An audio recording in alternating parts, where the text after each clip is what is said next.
Hello, it's Gramps here, and it's time for an update.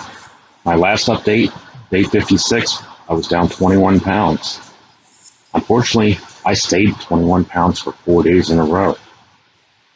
But then I started dropping, and I ended up the week at 24 pounds. It's 3 pounds less than I was before. So I'm 24 pounds. I'm actually the lowest I've been since 2012. So it's a milestone for me, and I'm not stopping now. I'm feeling better. I'm going to keep going. My blood pressure's pretty much under control now. Could be a little better, but it's still under control and within limits. So I'm happy with that.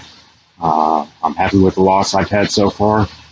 And I know I mentioned in the last video that I was going to shoot for 30 pounds by my birthday. Well, that's not going to happen.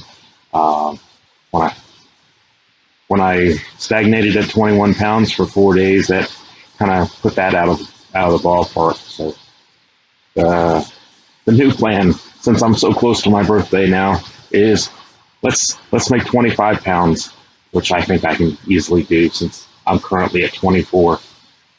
So thank y'all very much for following me, and be sure and subscribe.